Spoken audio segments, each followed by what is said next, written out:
하나님 앞에 정한 시간이 되었습니다. 우리 다 같이 일어나셔서 오순절 후 15번째 주일 예배를 경건한 마음으로 하나님 앞에 예배하겠습니다.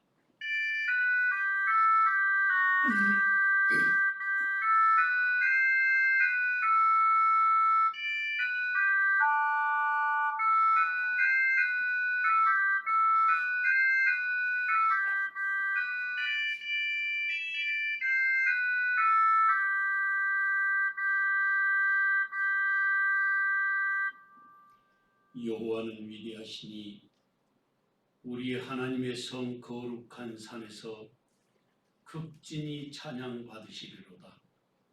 터가 높고 아름다워 온 세계가 즐거워하며 큰 왕의 성 곧 북방에 있는 시온산이 그러하도다.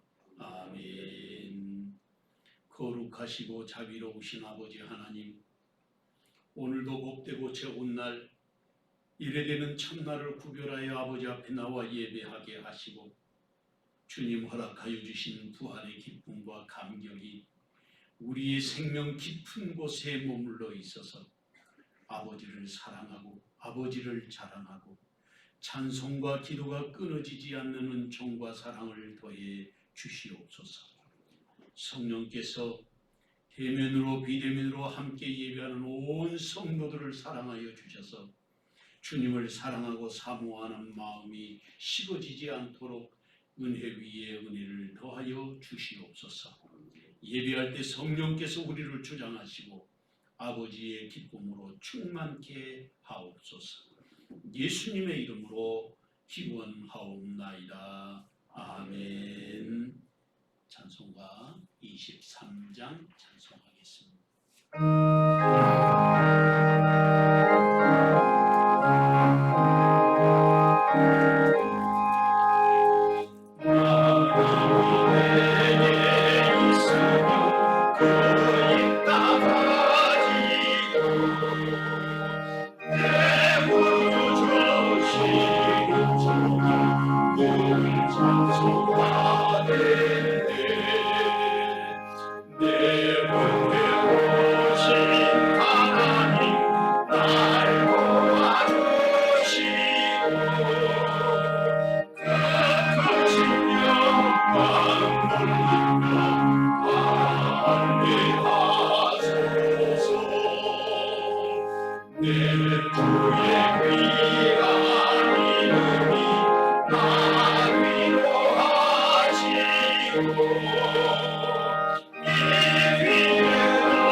성시교독은 찬송가 뒤에 있는 교독문제 53번 시편 121편 말씀 교독하겠습니다. 내가 산을 향하여 눈을 들리라. 나의 도움이 어디서 올까? 나의 도움은 천지를 지으신 여호와께로소이다. 여호와께서 너를 실족하지 아니하게 하시며 너를 지키시는 이가 졸지 아니하시리로다. 이스라엘 백성은 졸지도 아니하시고 주무시도 아니하시리로다. 여호와는 너를 지키시는 이시라. 여호와께서 내 오른쪽에서 내 그늘이 되시나니 낮에 내가 너를 상하게 하며 밤에 너를 채찍하게 하리라. 여호와께서 너를 지켜 모든 환난을 면하게 하시며 또 내 영혼을 지키시리로다. 여호와께서 너의 죽을 죽는 것을 영원하게 지키시리로다.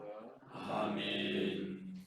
지난 일에 동안에 우리의 삶을 돌아보고 하나님 앞에 겸비한 마음으로 자복하고 회개하는 참회의 시간을 갖겠습니다.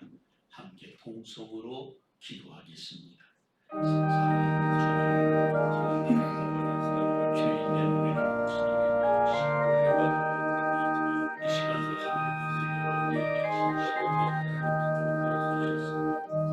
사랑하는 주의 백성들의 영역과 하나님께 도전해 주시고 심령이 말씀 안에 아름답게 하시고 주의 보혈로 정수님께 주시소. 땅의 사는 동안 아버지를 사랑하며 믿음으로 세우시고 주님의 영광이여 용처의 시간하게 하옵소서. 예수님의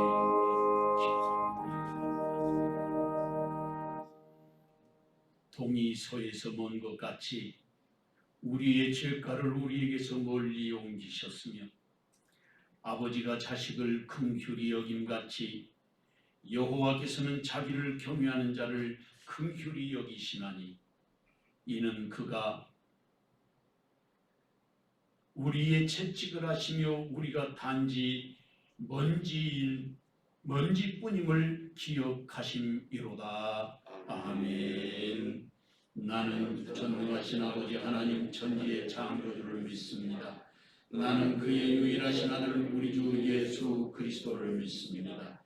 그는 성령으로 잉태되어 공정녀 마리아에게서 나시고 본디오 빌라도에게 고난을 받아 십자가에 못 박혀 죽으시고 장사되지 사흘 만에 죽은 자 가운데서 다시 살아나셨으며 하늘에 오르셔 전능하신 아버지 하나님 우편에 앉아 계시다가 거기로부터 살아있는 자와 죽은 자를 심판하러 오십니다.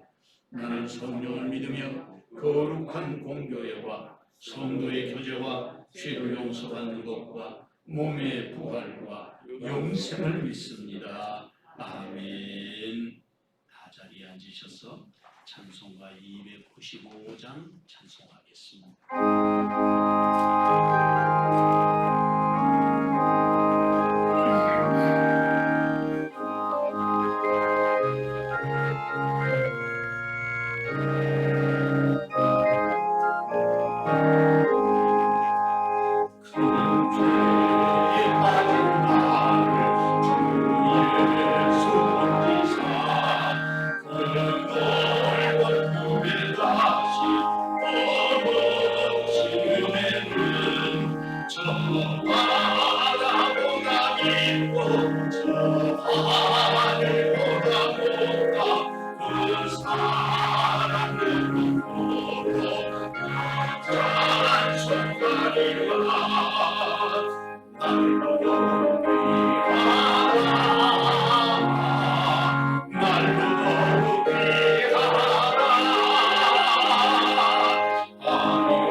존귀와 영광을 받으시기에 합당하신 하나님 아버지, 우리의 힘과 능력이 되시며 오순절 후 15번째 주일이자 9월로 이른 총회 주일로 지키게 하시니 무한 감사를 드리옵나이다. 주님의 이름을 높여드리며 오직 주님께 찬송과 경배를 드리는 소중한 시간 되게 하여 주시옵소서. 우리 예배 가운데 주님이 임재하여 주셔서 코로나 팬데믹 상황 속에서도 세영의 모든 성도들이 대면 예배와 비대면 예배로 주님을 만나게 하시니 감사를 드리옵나이다. 우리의 예배를 받아 주시옵소서. 하나님 아버지, 지난 한 주간의 삶을 되돌아보면서 지은 죄를 주님 앞에 고백을 합니다. 주님의 말씀을 지키지 못하였으며 주위의 환경에 따라 타협하며 교만과 욕심으로 사랑하는 사람들에게 상처를 주었습니다. 저희들 모두가 주님 앞에 순종하기를 원하였으며 육신이 연약함으로 인해 주님을 잊고 부인하고 살았으며 하나님의 말씀에 전적으로 순종하지 못했습니다. 이 시간 저희의 죄와 허물을 주님 앞에 회개하오니 불쌍히 여겨주시고 십자가의 보혈로 속량하여 주시옵소서. 하나님 아버지, 이 나라와 민족을 긍휼히 여겨 주시옵소서. 코로나로 인하여 수많은 사람들이 고통 속에 있습니다. 우리는 그들을 마땅히 울 수도 없고 위로할 수도 없습니다. 하나님 아버지께서 그들의 마음이 무너질 때 주님께서 친히 그들의 마음을 만져주시고 회복시켜 주시옵소서. 세상을 위로할 자 오직 주님밖에 없사오니 주님만을 바라보며 살게 하여 주시옵소서. 사람의 생각대로 되지 않고 뜻대로 일들이 풀리지 않을 때도 여전히 주님은 일하고 하나님 계획 속에서 일하고 계시게 하시니 감사를 드립니다. 인내를 통하여 하나님의 때를 기다리게 하시고 인내함으로 우리의 제약된 마음을 거룩하게 되는 영적 성숙한 시간들이 되게 하여 주시옵소서. 자비하신 하나님 아버지, 이 시간 영적 지도자를 위하여 기도합니다. 한국교회를 이끄시는 영적 지도자인 목사님들을 기억하여 주시옵소서. 성령의 기름 부음이 있게 하여 주시옵소서. 주님의 뜻을 주님의 진리의 뜻과 빛을 바라는 귀한 목사님들이 되게 하여 주시옵소서. 해외에 나가 있는 선교사님들과 목사님들에게 아버지 하나님 진리의 빛을 비춰주시고 하나님의 뜻을 알고 주님을 향한 하나님의 사랑이 얼마나 크신지를 되돌아보며 정인된 삶을 살아가도록 하여 주시옵소서. 특별히 우리 담임 목사님을 기억하여 주시고 진리의 사자 목사님 되게 하여 주시옵소서. 날마다 말씀을 연구하며 묵상하는 가운데 하나님의 세미한 음성을 듣게 하여 주시옵소서. 묵상하는 말씀이 세영의 모든 성도들에게 생수가 되게 하여 주시옵소서. 말씀을 통하여 나는 죽고 내 안에 예수 살게 하여 주시옵소서. 교회를 위하여 기도합니다. 새천년을 준비하여 새 역사를 이루는 교회, 영혼을 사랑하며 생명의 역사하는 교회, 교회를 중심으로 지역사회를 섬기는 교회, 회개하는 가슴으로 민족과 세계를 품는 교회가 되어 강서 양천주구에 죽어가는 영혼들을 구원하는 귀한 방주로 우뚝 서게 하여 주시옵소서. 교회의 아버지 하나님, 우리 교회가 여러 가지 일들을 하고 있지만 아버지 하나님 코로나로 인하여 모든 일들이 중단되어 있습니다.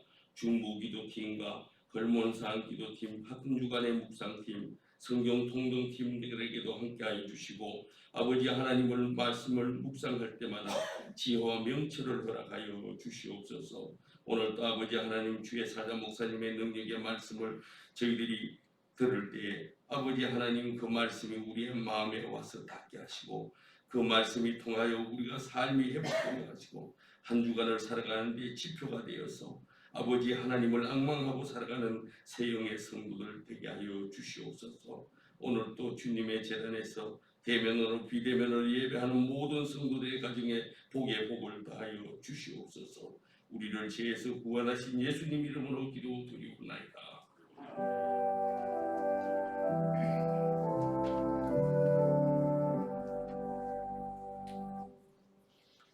오늘 하나님께서 우리에게 주신 말씀은 야고보서 제2장 1절에서 13절로 되어 있는데 12절까지 야고보서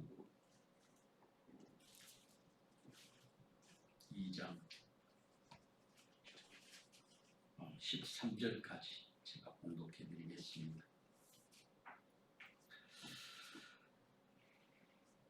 내 형제들아, 영광의 주 곧 우리 주 예수 그리스도에 대한 믿음을 너희가 가졌으니 사람을 차별하여 대하지 말라.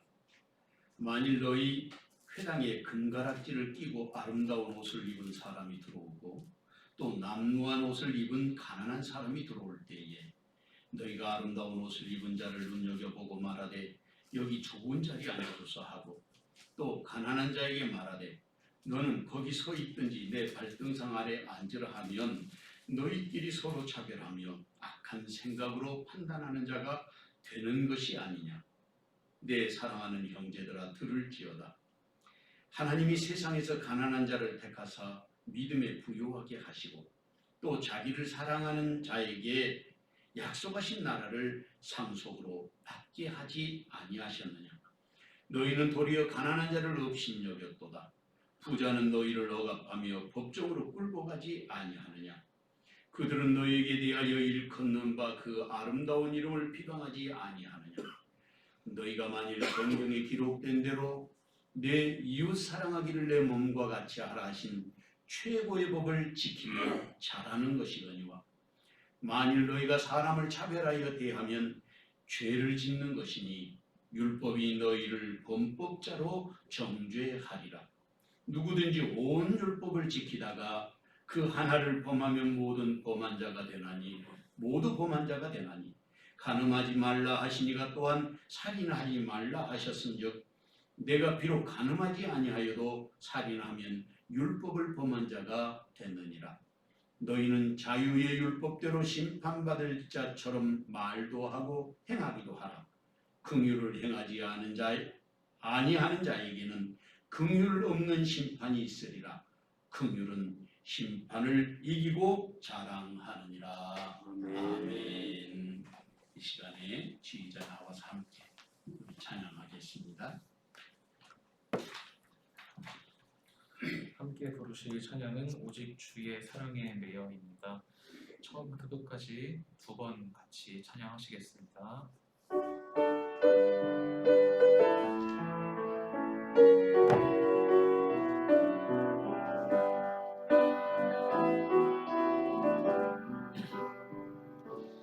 오직 주의 사랑에 매여 내 영 기뻐 노래합니다. 이 소망의 언덕 기쁨의 땅에서 주께 사랑 드립니다. 오직 주의 제 안에 갇혀 내 영 기뻐 찬양합니다. 이 소명의 언덕 거룩한 땅에서 주께 경배 드립니다. 주께서 주신 모든 은혜 나는 말할 수 없네. 내 영혼 즐거이 주 따르렵니다. 주께 내 삶 드립니다. 오직 주의 사랑에 매여 내 영 기뻐 노래합니다. 이 소망의 언덕 기쁨의 땅에서 주께 사랑 드립니다. 오직 주의 제 안에 갇혀 내 영 기뻐 찬양합니다. 소명의 언덕 거룩한 땅에서 주께 경배드립니다. 주께서 주신 은혜 나는 말할 수 없네. 내 영혼 즐거이 주 따르렵니다. 주께 내 삶 드립니다. 할렐루야. 네. 우리 하나님께 영광의 박수하겠습니다.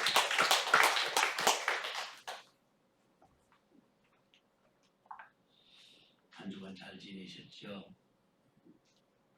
아이다라고 하는 허리케인이 지금 미국 동부를 강타해서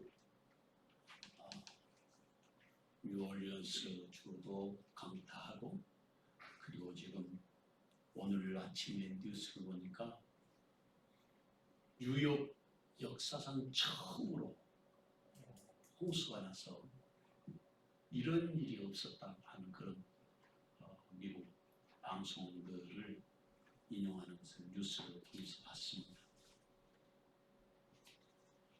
한 번도 경험해 보지 못한 그런 그 날씨의 변화,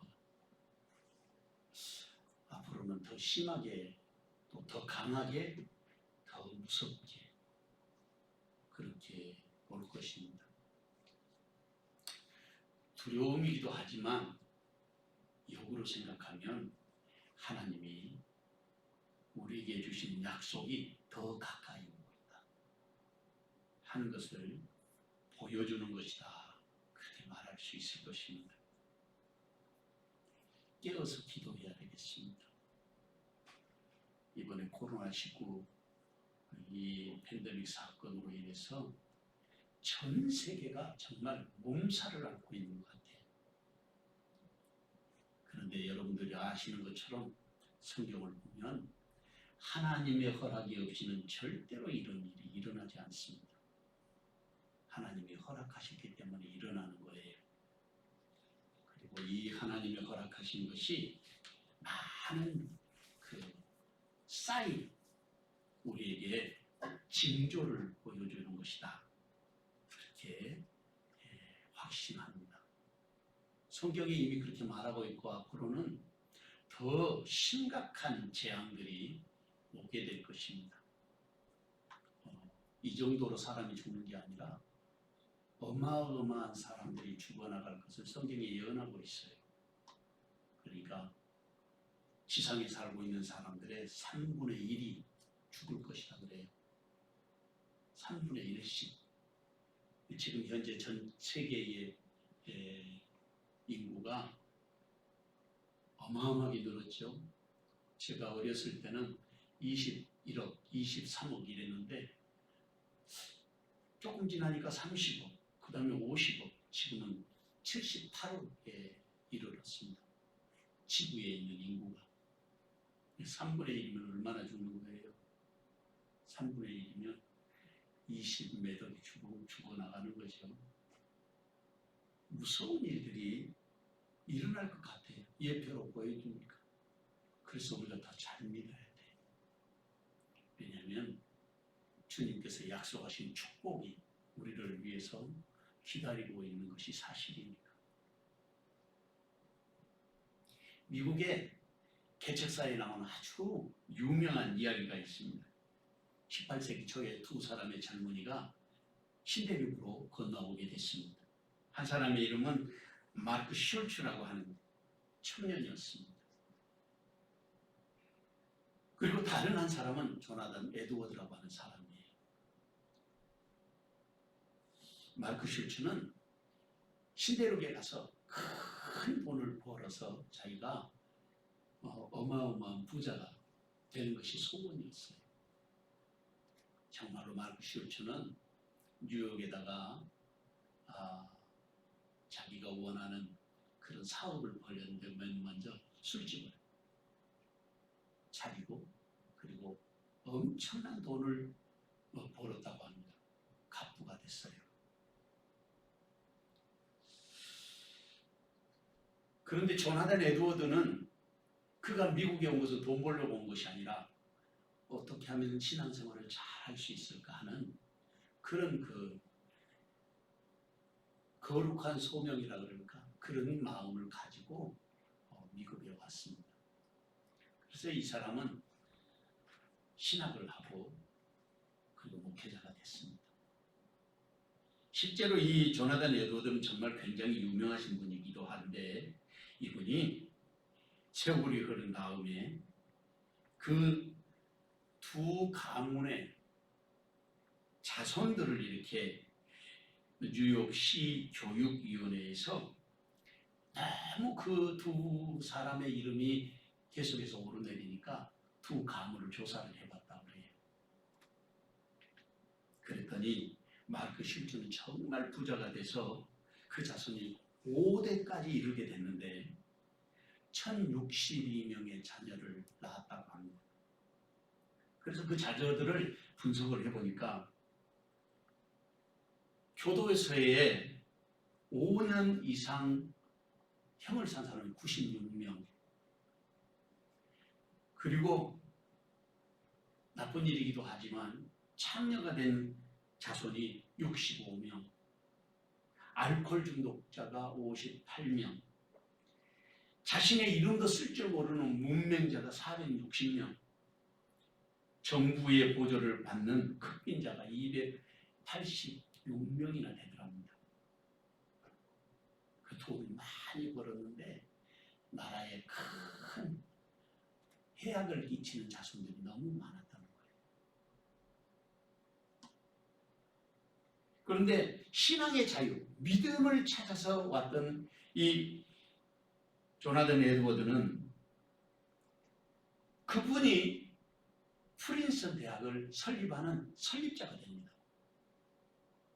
그리고 5대를 걸쳐서 1494명의 자손을 낳았는데 그 자손 중에 선교사, 목사님이 되신 분들이 116명, 예일대학교 총장을 비롯한 교수, 교사가 86명, 군인이 76명, 국가의 고급관리는 80명, 문학가가 75명, 실학가가 73명, 발명가가 21명, 부통령이 한 사람, 상하원 주지사가 나왔고, 그리고 교회 장로와 집사가 286명, 도합 816명이나 됐다고 합니다.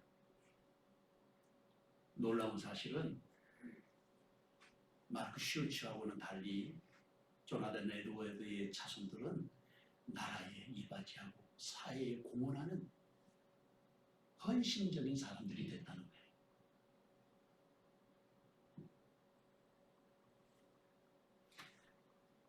오늘 본문 말씀 다시 12절 말씀을 보면 아주 중요한 단어가 나옵니다. 12절 우리 다 같이 한번 읽어보겠습니다. 12절 말씀을 시작. 너희는 자유의 율법대로 심판을 받을 자처럼 말도 하고 행하기도 하라. 아멘. 여기에 자유의 율법이라고 하는 말이 나옵니다. 자유의 율법. 이게 무슨 말이냐면 예수 그리스도의 십자가의 복음을 말하는 것입니다. 이것을 디아 노모 엘류디아리스라, 엘류데리아스. 이 말은, 노모라는 말은 법이라는 뜻이거든요. 율법. 그런데 엘류데리아스라는 말은 자유라는 말이에요. 자유의 율법. 왜 이 말씀을 여기서 하고 있느냐면 유대인의 율법은 그리스도인들의 마음의 눈을 가리는 그런 율법이었던 것입니다. 하나님의 말씀을 왜곡하고 예수 그리스도가 누구인지도 알아보지 못하게 하는 그런 율법으로 변질돼 버린 거예요. 그리고 유대인들의 율법에 대한 평가는 말씀의 오류 속으로 빠지게 하고 있다는 것이 우리 전통적인 교회에 내려오는 정설입니다. 유대인들의 이렇게 잘못된 율법으로부터 자유함을 얻게 하는 자유의 율법이다. 그런 뜻이에요. 유대인들이 만들어 놓은 그런 얽매이는 그 법에서 자유케 하는 율법. 그게 복음이에요. 노모에리 테리아스. 자유의 율법이라는 말은 인간이 하나님이 원하시는 본래의 뜻을 따라 살아가는 생활 양식과 태도와 자세를 말하는 것입니다. 그러니까 타락한 욕망의 지배에서 벗어나고 하나님의 뜻에 따라서 순종하고 하나님의 말씀대로 실천하는 그런 사람들의 삶을 자유의 율법을 따라 사는 사람이다. 이렇게 말합니다. 그래서 고린도서 3장 17절 말씀에 주는 영이시니 주의 영이 계시는 곳에는 자유함이 있느니라. 이렇게 말씀하시는 거예요. 자유의 율법이 무엇인지 우리가 이해해야 되지 않겠습니까? 진정한 복음의 길에 살아가는 삶의 의미가 무엇인지를 깨닫고 헌신하는 이 시대의 참 그리스도인, 참 믿음의 사람이 되기 위해서 어떻게 해야 되겠는가?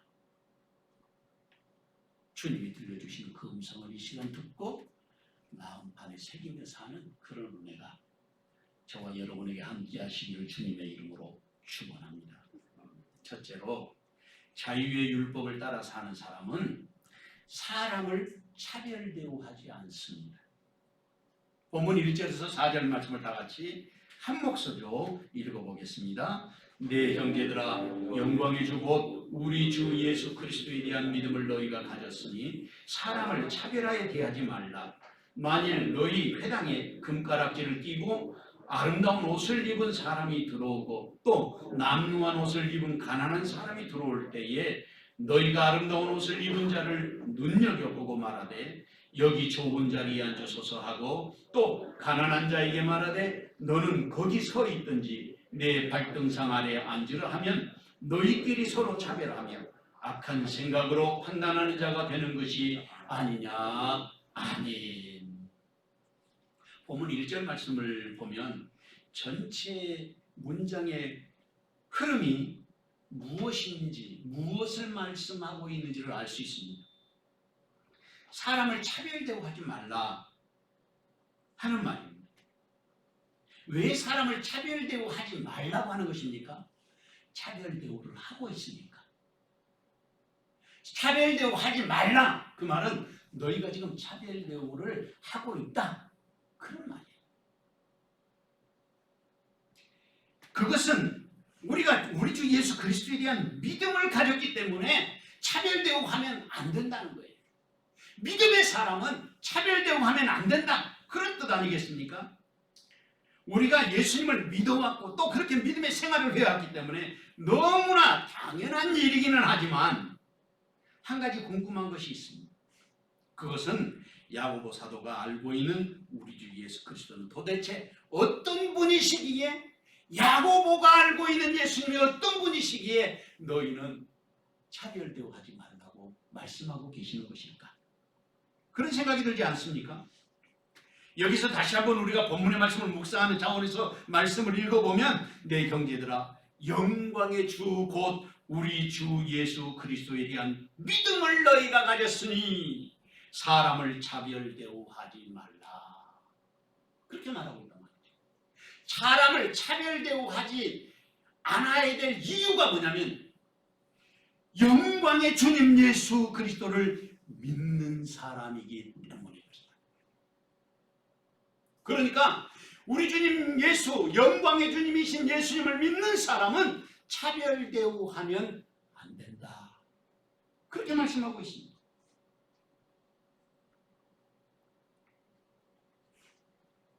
그렇다면 영광의 주님이신 예수 그리스도는 도대체 어떤 분이시기에 그렇게 말씀하시는 것입니까? 영광의 주라는 말은 헬라 말로는 독사 혹 키루거든요. 영광의 주님. 그런데 그것은 영광이라고 하는 단어는 하나님께서 살아계시는 존재하시는 그런 형태, 양태라고 그러는데 존재하는 방식, 그게 영광이에요. 그런데 그 영광이 드러나면 우리는 어떻게 되느냐? 우리는 죄인들은 이렇게 멀쩡하게 앉아있을 수가 없어요. 그냥 대할 수 없는 그 위엄과 권위가 우리를 덮쳐오는 거예요. 그런 영광을 갖고 계시죠. 그런데 그것이 죄인에게 있어서는 두려움과 그리고 파괴로 다가오지만 의로운 것에는 생명으로 살리는 역사가 일어나는 거예요. 하나님의 영광. 우리는 죄인인데 주님께서 우리를 보혈로 깨끗하게 해주셨기 때문에 우리가 하나님의 그 위엄과 그 영광과 그 거룩하심을 만나게 되면 살아나는 거예요. 생명의 역사가 일어나는 놀라운 은총으로 우리가 초대받은 사람들이기 때문에 사람을 차별 대우하지 마라. 그렇게 말하고 있어요.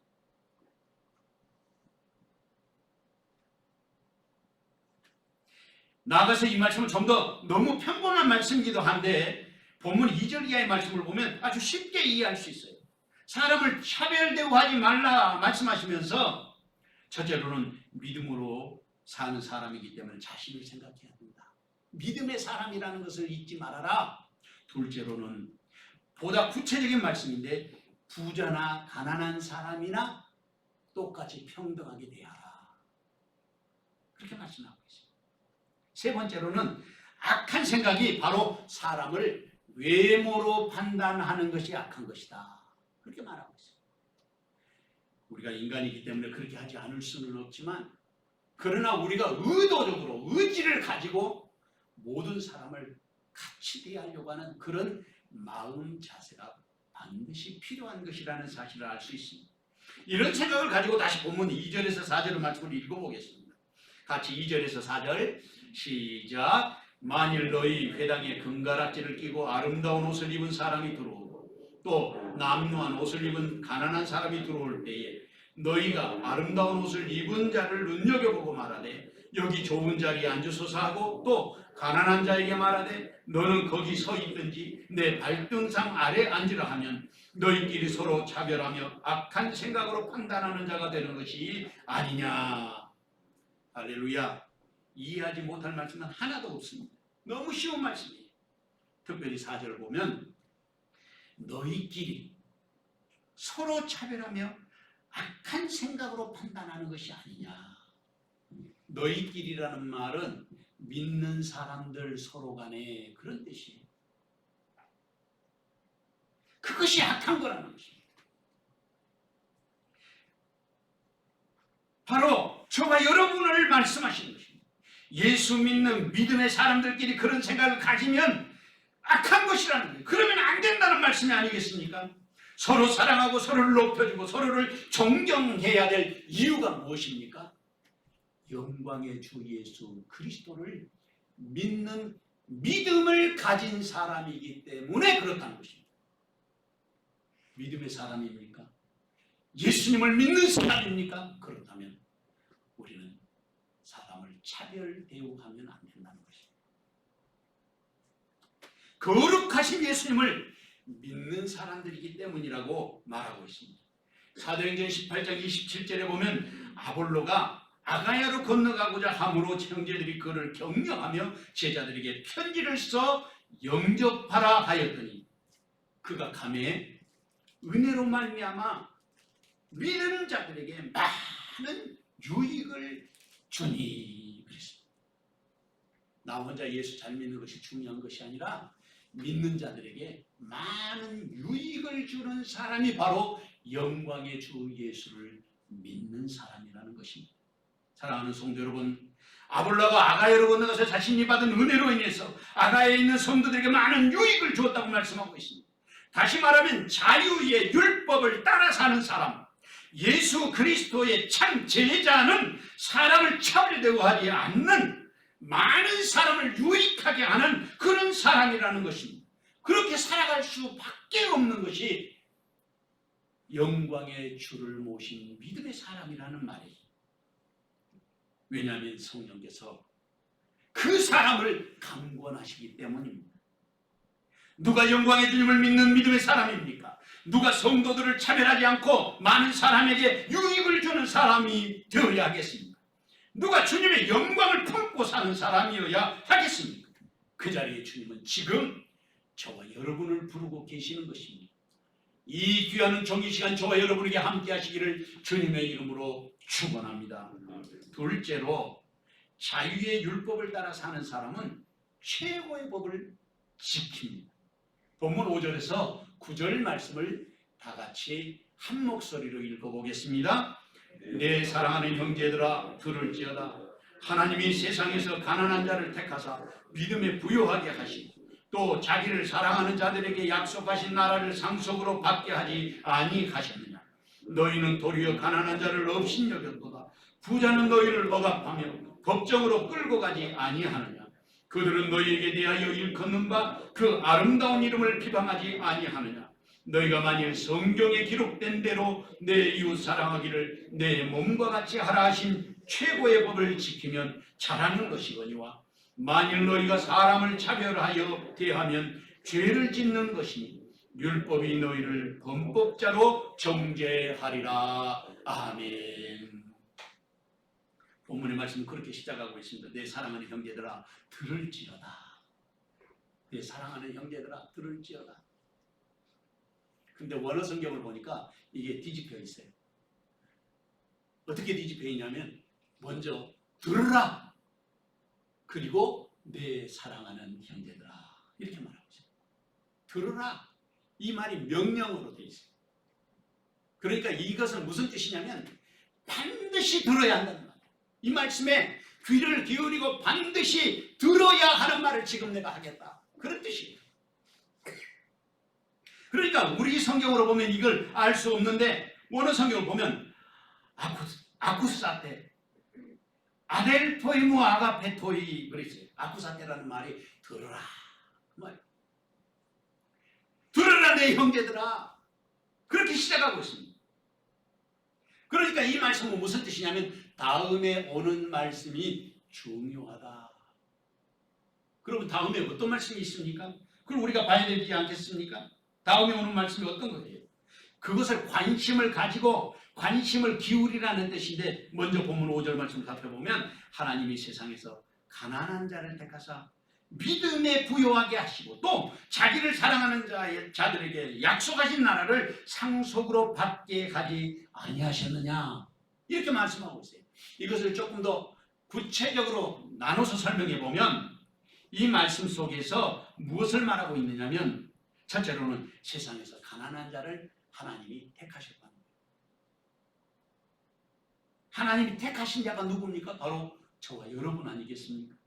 둘째는 그렇게 우리를 택하신 목적이 뭐냐면 우리의 믿음을 부요하게 하는 데 목적이 있다는 거예요.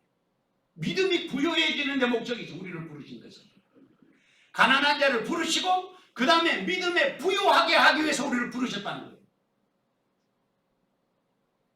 그리고 마지막으로는 자기를 사랑하는 자들에게 약속하신 나라를 상속받게 하셨다는 거예요. 약속받게 하신 그 나라를 상속받게 하여 주셨다는 것입니다. 그런데 그렇게 하나님의 약속하신 나라를 상속받은 자들이 되었으면서도 너희가 왜 가난한 자와 부자를 차별하냐? 그런 말씀이에요. 너희가 하나님의 나라, 그 나라를 상속받았으면서도 왜 너희가 사람을 차별하느냐? 그렇게 차별하는 이유가 무엇입니까? 믿음의 부요한 자리에 아직도 너희가 서 있지 못하다. 그런 뜻입니다.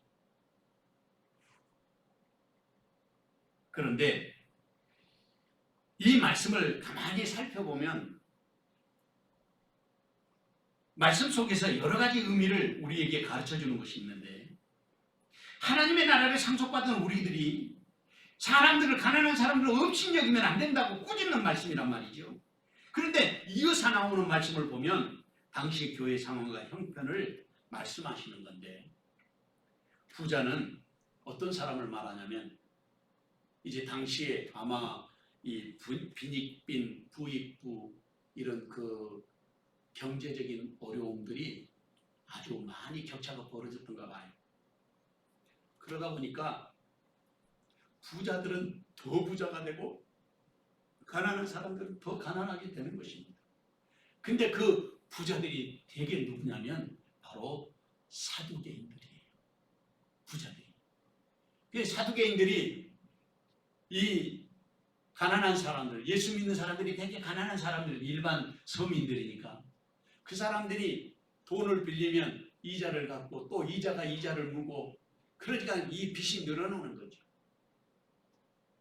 종교적으로 부유했던 사람들로 그 사람들이 사두개인들이었을 것으로 렌스키라고 하는 학자는 말하고 있어요. 그러니까 이 돈을 못 갚으니까 법정에도 데리고 가고 또 여러 가지 어려움을 당하게 하는 그런 핍박과 서름 속에 살게 되는 것이죠. 그런데 너희가 그런 사두개인들처럼 사람들을 대할 때에 가난한 사람들을 없이 여기면 되겠느냐 이렇게 말한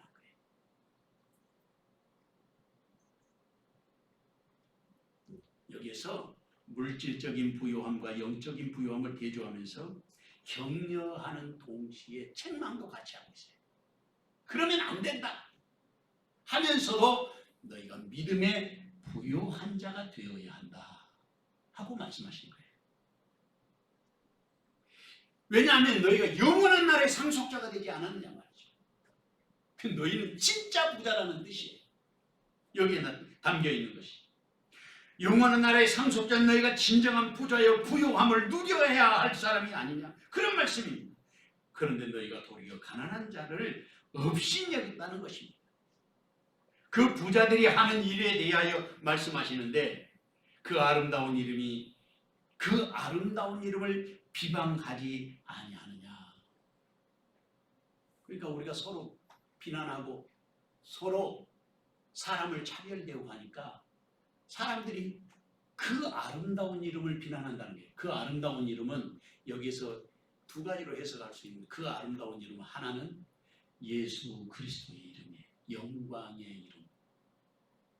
다른 하나는 그 하나님의 나라를 약속받은 자들로서 믿음의 부유한 자들인 그리스도인들을 의미할 수 있어요. 두 가지로 해석할 수 있어요. 예수 믿는 사람들이든지 예수님을 비난받게 하면 안 되지 않겠느냐 그런 뜻이에요. 그러니까 우리가 우리 주님의 이름이 비방받지 않게 하는 것이 그리스도인이 가져야 될 믿음의 자세라고 부유한 믿음을 가져야 한다고 그렇게 말씀하시는 것입니다. 그리고는 주님께서 가르쳐 주신 최고의 법이라고 하는 말을 여기에 하고 있어요. 그러니까 법 중의 법, 최고의 법이 뭐냐? 그 법이 여기에서 뭐라고 말씀하시는 것입니까? 내 이웃을 내 몸과 같이 사랑하라 하는 말씀 하십니다. 예수님이 가르쳐 주시잖아요. 내가 새로운 계명을 너희에게 주겠다. 새로운 계명 주신다는 거예요. 새 계명을 주셨는데 새 계명이 뭐예요? 서로 사랑하라. 서로 사랑하면 너희가 이로써 내 제자인 줄 알리라. 예수님의 사람인지 알게 된다 그 말이에요. 그것이 최고의 법이라고 가르쳐 주신 것입니다. 베드로전서 2장 9절 말씀에 보면 그러나 너희는 택하신 족속이요 왕같은 제사장들이요 거룩한 나라요 그의 소유된 백성이니 그 다음에 나오는 말씀이 더 중요한데 이는 너희를 어두운 데서 불러내어 그의 기이한 빛에 들어가게 하신 이의 아름다운 덕을 선전하게 하려 함이니라.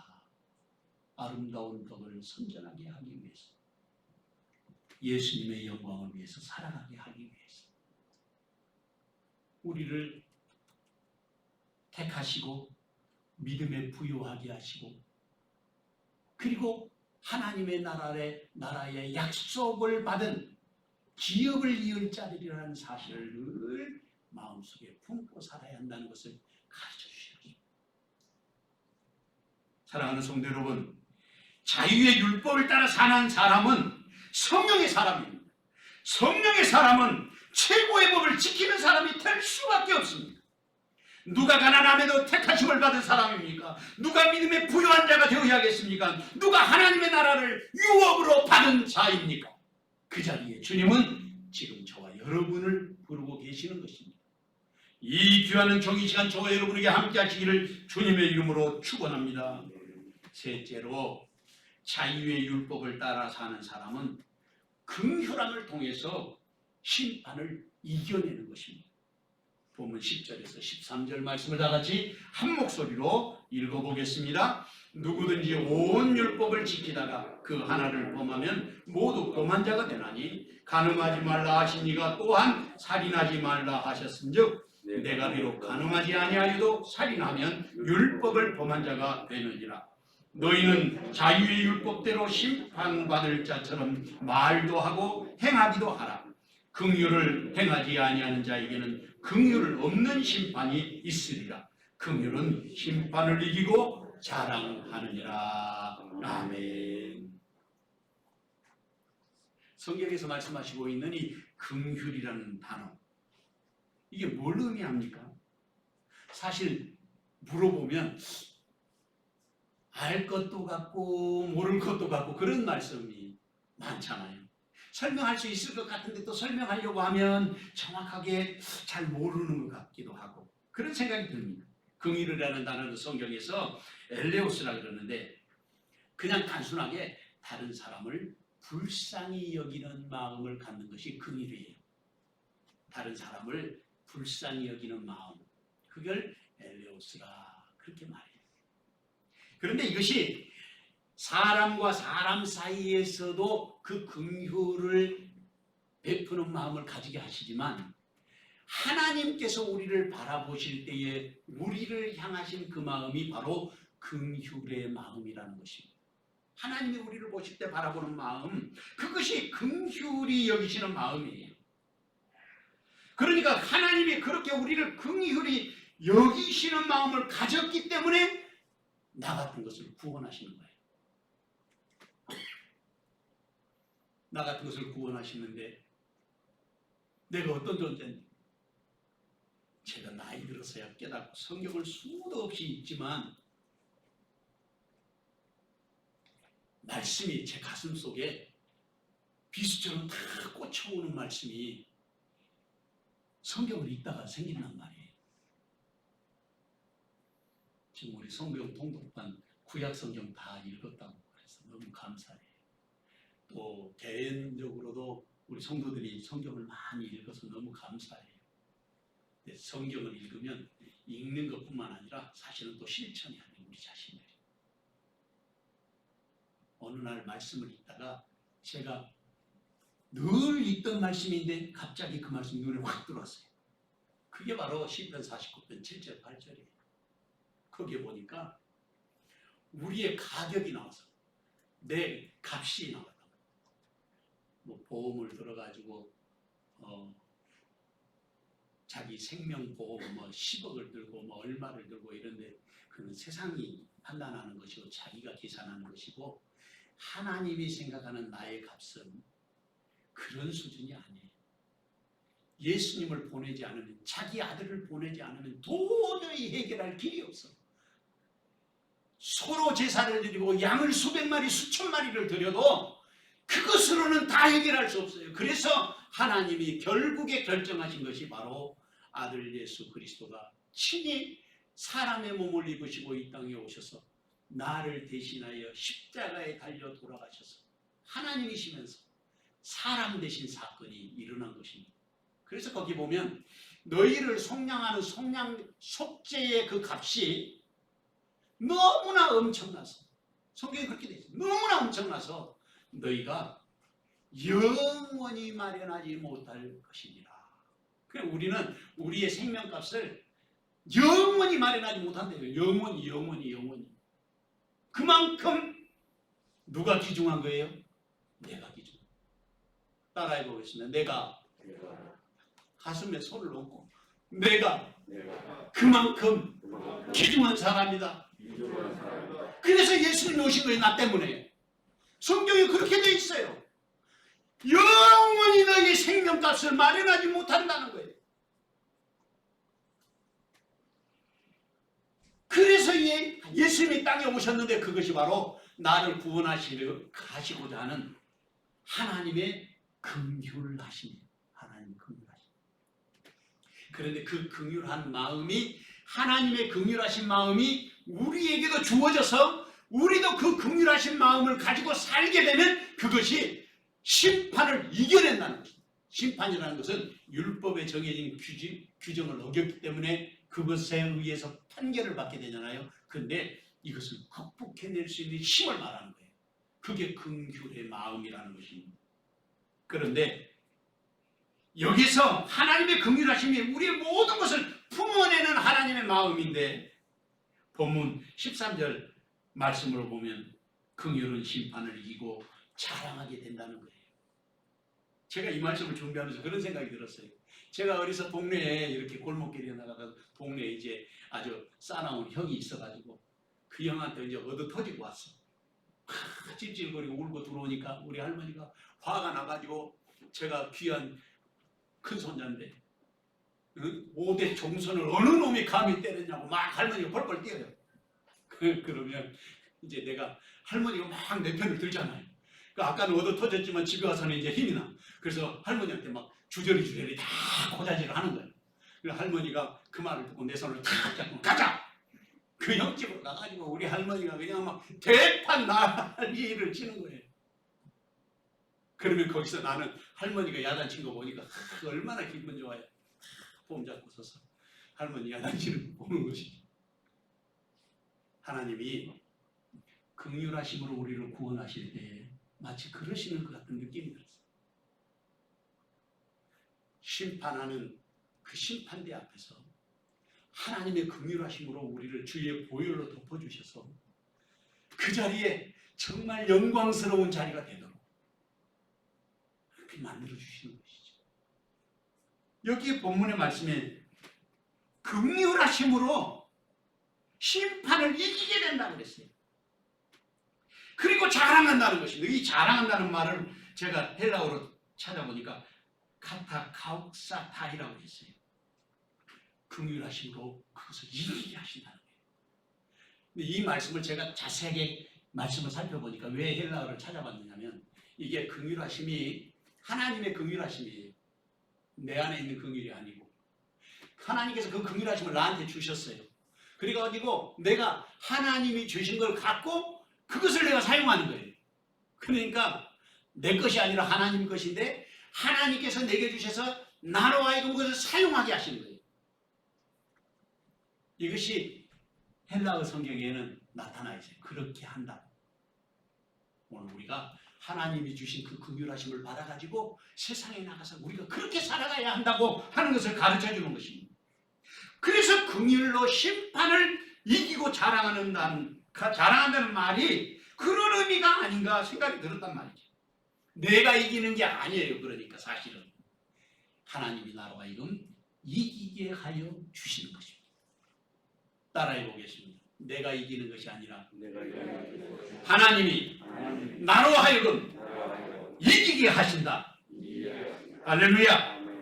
하나님이 우리와 함께 하시고 하나님이 심판을 이기게 해주시는 것입니다. 그리고 하나님은 하나님이 가지고 계신 그 기쁨을 우리에게 주셔서 우리와 함께 그 기쁨을 누리고자 하신다는 뜻입니다.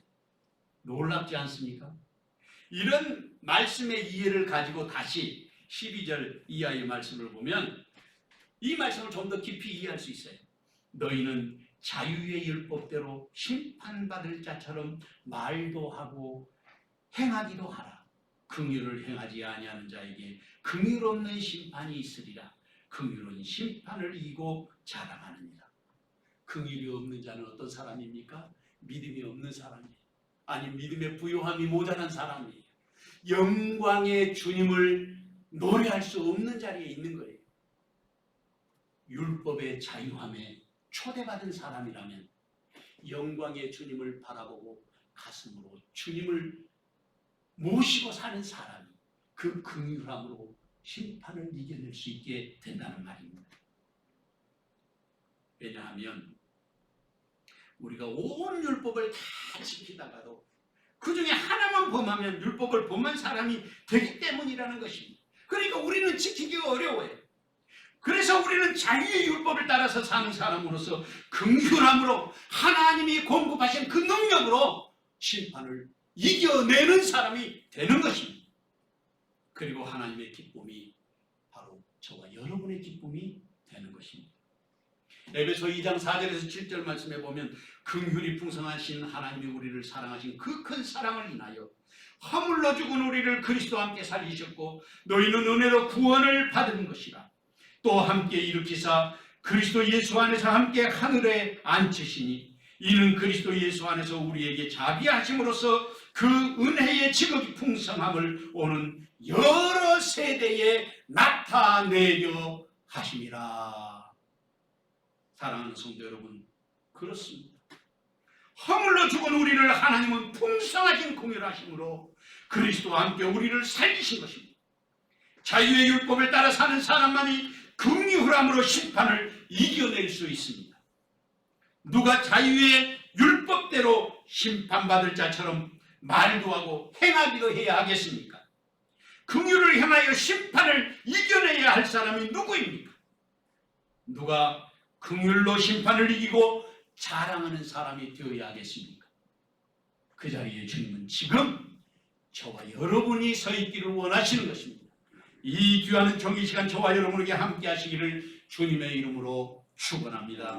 사랑하는 주님, 주께 영광이 되게 하시고 하늘의 소망이 우리 안에 있게 하여 주시되 자유의 율법 속에 믿음으로 부유한 자 되기에 부족함이 없는 이 시대의 믿음의 자녀들 되게 하여 주시옵소서.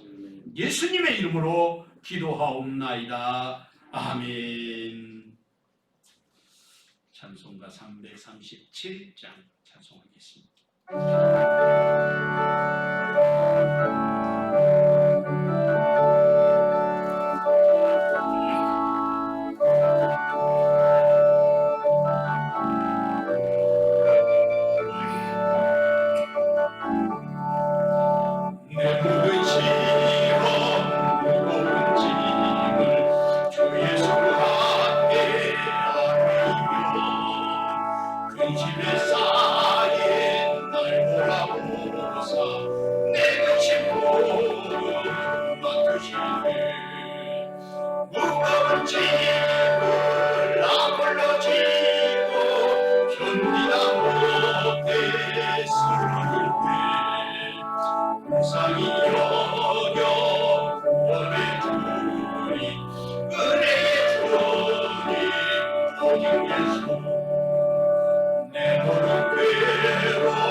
주 예수와 함께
오늘도 복되고 좋은 날 믿음으로 주 앞에 나와 엎드리게 하여 주시고 아버지께서 예비하신 하늘 양식을 공급하여 주시니 참으로 감사를 드리옵나이다.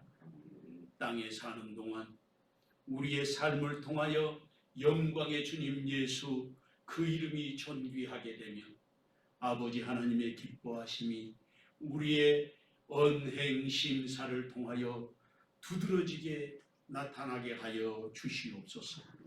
주신 은혜를 감사하여 귀한 예물을 아버지 앞에 드렸습니다. 십의 하나와 감사의 예물과 선교원금과 건축헌금, 주일원금과 또한 주님 앞에 드리는 모든 낙헌 제물들을 두 손 들어 축복하오니 하늘로부터 강복하여 주시고 땅에 사는 동안에 주님 주신 은혜와 사랑으로 30배, 60배, 100배의 결실을 얻으며 마음껏 주님께 충성하고 사람들 앞에 주의 영광을 드러내는 신실한 믿음의 사람들이 되게 하옵소서. 우리의 자녀들을 축복하오니 시대와 역사에 필요한 일꾼들 되게 하시고 아버지의 기쁨이 저들의 삶 속에 가득하게 하옵소서. 예수님의 이름으로 기도하옵나이다. 아멘.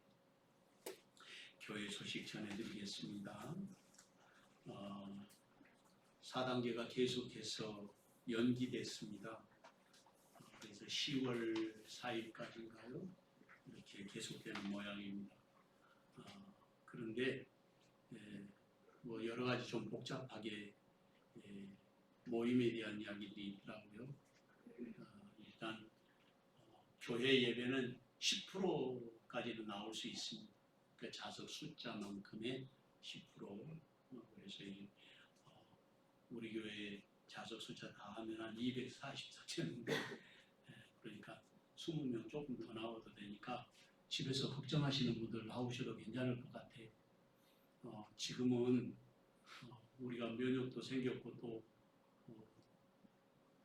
우리가 다 2차 백신도 맞고 또 지금도 맞을 예정인 분들도 계실 테니까 여러분들 걱정하지 않으셔도 될 것 같습니다.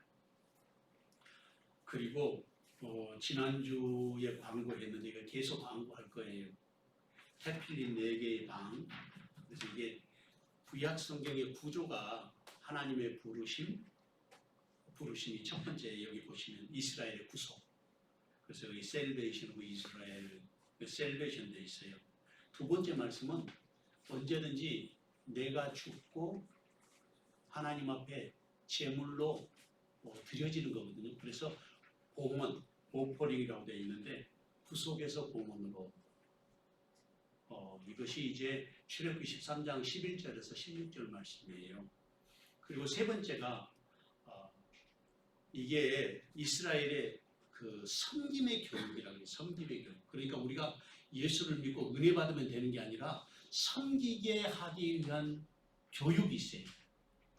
누구를 섬기느냐? 아까 말한 것처럼 하나님을 섬기고 이웃을 섬기는 자 되는 거예요. 그래서 우리가 예수를 믿고 신앙이 깊어지면 깊어질수록 자꾸 더 겸손해지고 섬기는 자가 되어야 한다. 그런 의미에서 여기에 이스라엘아 들으라 쉐마가 신명기 6장 4절에서 9절 말씀이 여기 있어요. 그 다음에 네 번째 단계는 축복, 블레싱. 그런 사람들이 하나님이 어떻게 복을 주시는가. 하나님을 사랑하는 자에게는 하나님께서 이른 비와 늦은 비로 그 땅에 곡식과 포도주와 기름을 얻게 하시고 그리고 가축에 풀을 주셔서 너희가 먹고 배부르게 하시겠다 하는 약속의 말씀이 여기 나와 있어요. 그래서 제가 들으니까 이렇게 많은 말씀을 주시고 목사님이 이걸 외울 수도 없는 거 한꺼번에 어떻게 외우냐고 그랬다 그래요. 근데 저는 이거 다 외웠어요. 근데 어떻게 외웠냐? 외우려고 막 외우는 게 아니고요. 자꾸 읽으면 돼요. 한 번 읽고 두 번 읽고 자꾸만 읽으면 외워져 버려요. 얼마나 읽어야 되냐? 외워질 때까지. 근데 많이 읽으면 외워지는 거예요. 그래서 옛날 어른들이 공부할 때에 그 학동들의 소리가 청아하게 들려서 저 집은 공부를 열심히 하는 거 그런 사람들은 대개 다 그 책들을 다 외워버렸어요. 제가 어렸을 때 저희 할아버지 보니까 사서상경 다 외워버려요. 주역을요 줄줄줄줄 처음부터 끝까지 외우셔요. 그냥. 그리고 새벽에 꼭두 새벽에 잠이 안 오잖아요. 나이가 들어가니까 저도 꼭두 새벽에 깨더라고 보니까 1시 반, 2시 반 되면 깨요. 그 우리 할아버지 일어나셔가지고 그걸 이제 큰 소리로 외우거든요. 그러면 할머니가 저놈의 영감탱이는 잠이 없어가지고 한다고 막 뭐라 그랬는데 잠 안 오시는 분들은 깨가지고 여기 읽으면 돼요. 그 영감이 안 듣도록. 자꾸 반복해서 읽으면요. 소리내서 읽으면 외워집니다. 그러니까 염려하지 마세요. 그런데 하루에 10번씩 열흘이면 100번이고 100일이면 1000번이에요. 1000번에 읽었는데 안 외워지면 10,000번 읽으면 돼요. 괜찮아요. 염려 마세요. 그러니까 많이 읽으신 분 외워지게 될 텐데 외운 분에게 제가 은수저 2벌짜리 은수저 2벌을 첫 번에 외워갖고 오신 제일 열심히 해가지고 외워오신 분을 은수저 2벌 드립니다. 은수저 2벌. 은이 제법 값이 나가더라고요. 보니까. 그 다음에 이제 2등으로 오시면 한 벌. 2등이니까 1등하고 차이나요. 한 벌. 3등은 이제 급이 좀 차이가 나요. 이제는 그거는 스텐 수저 그래도 좀 미안하니까 5벌. 수저라는 게 숟가락하고 젓가락하고 수저 이러잖아요. 그러니까 그렇게 드릴 거예요. 그리고 이제 아차상도 있어요. 아차상. 내가 이제 3등까지는 못해도 그래도 또 나 외우고 싶다 그러면 그분 한 분 더 받아서 또 선물을 드리도록 하겠습니다. 그러니까 반복해서 계속해서 읽고 또 읽고 반복하시면 외워집니다. 저도 했으니까 여러분들도 꼭 하셔서 이거는 우리의 영혼의 양식을 위해서 하나님의 부르심 처음에 하나님께서 이렇게 우리를 부르시잖아요. 이스라엘을 구원하시고 그 다음에 하나님 앞에 제물로 드려지고 그리고 섬김의 교육을 하시고 그 다음에 이 축복을 그냥 하시는 게 아니에요. 준비가 되었을 때 복을 받을 준비가 되었을 때 복이 임하는 것입니다. 그 다음에 오늘부터 제가 여기에 성경 공부를 내드렸어요. 쭉 읽어보시고 하나님이 쓰시는 진정한 믿음은 무엇인가. 요것을 지금부터 30번, 30과까지 있어요. 그래서 제가 미리 이렇게 준비를 했는데 이제 매 주일마다 내드리도록 하겠습니다. 그러니까 이거 보시고 이거는 집에서 혼자 공부하시고 구역 식구들끼리 같이 모여서 하시면 구역장님, 권찰님들 교육에도 도움이 되고 우리 권사님들, 중직자들 도움도 되니까 꼭 중직자들은 반드시 읽어보시고 성경 구절을 꼭 찾아보시기를 바랍니다. 제출하는 건 아니에요. 그러니까 구역 식구들이 모여갖고 공부하시는데 도움이 되시고 또 혼자 공부에도 도움이 되도록 이렇게 해놓은 것입니다. 언제 성경 말씀을 다 외울지는 모르겠어요. 다음 주에 오실 분이 계실지 모르겠는데 다음 주에 오시면 바로 드리도록 하겠습니다. 다음 주고 뭐 기한이 없어요. 그러니까 제가 기한을 그래서 안 정했어요. 올해 내로 하실지 내후년에 할지 외워가지고 내 양식도 되고 하나님 주신 은혜 가운데 서기를 바랍니다. 우리 다 같이 일어나셔서 마지막 찬송 1장 부르고 축도로 예배 마치겠습니다.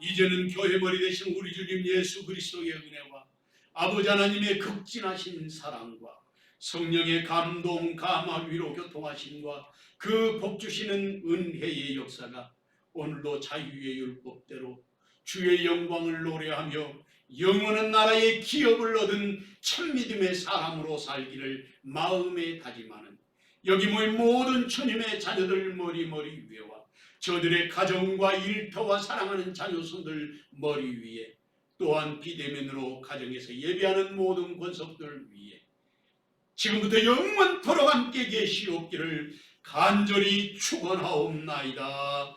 아멘.